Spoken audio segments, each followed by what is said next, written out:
that I wasn't getting paid as much as the men doing similar jobs. Of course, it was hard to be sure because pay levels was a big secret. But an anonymous person left me a piece of paper in my mailbox at work one day comparing what I was paid with 3 male managers, what they were getting paid. And that's when I knew I'd been the victim of pay discrimination for a few decades. It turns out that I was earning 70 to 85% of what my male colleagues were getting. I started at a lower salary, and they gave me lower raises over and over and over again. As you can imagine, over the years, those differences added up. I thought about just moving on, but in the end, I could not let Goodyear get away with it. That turned out to be a life-changing decision for me. If you'd have told me then that I'd end up in the Supreme Court and that the House of Representatives would pass a law with my name on it, I'd have said somebody had let the air out of one of your tires. But that's the path I started down when I brought my lawsuit. At trial, a jury agreed with me that Goodyear had broken the law and awarded me $3 million in back pay, mental anguish, and punitive damages. That was enough, I hoped, that would send Goodyear would feel the sting and learn the lesson. The trial judge reduced the award to $300,000 because of a statutory cap on the civil rights damages. Don't ask me what that is.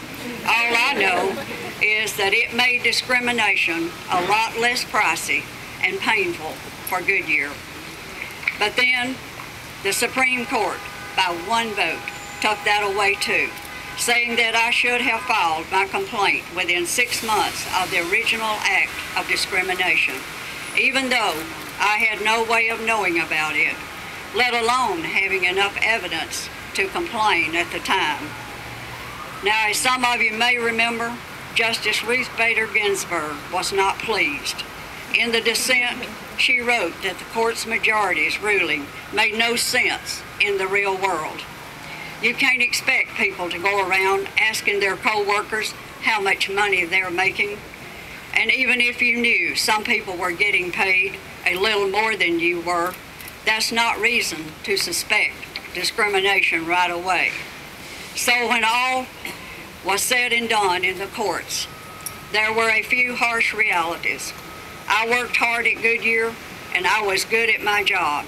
But for years and years, with every paycheck I received, I got less than what I earned, less than what I deserved, and less than I was entitled to under the law. But because Goodyear succeeded in keeping it a secret, 5 justices of the Supreme Court of the United States said it didn't matter. Well, let me tell you, it matters to me. And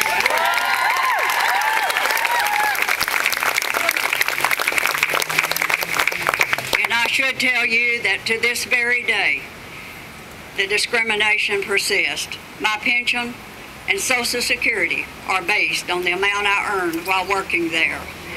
So the company gets to keep my extra pension money as a reward for breaking the law and covering it up long enough to satisfy a narrow majority on the Supreme Court.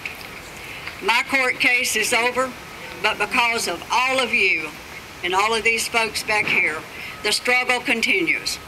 Thank you to the leaders from the House of Representatives who managed to pass this bill so quickly last year. Thank you to the senators who are standing here today for supporting this bill, and to those who support it but couldn't be here, including Senator Specter and Snowe, and a very, very special to Senator Kennedy for his steadfast leadership.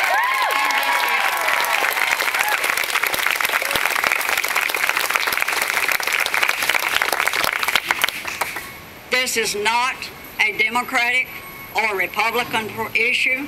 It is a fairness issue.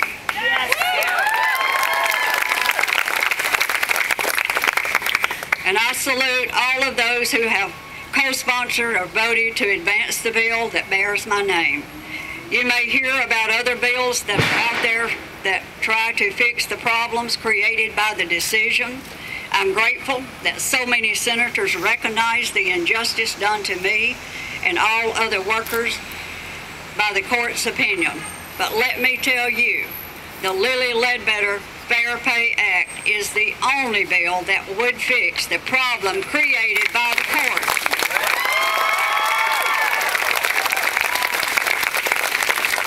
And I know if we work hard enough that the Senate will pass it this year. Goodyear may never have to pay me what it cheated me out of. In fact, I will never see a cent from my case.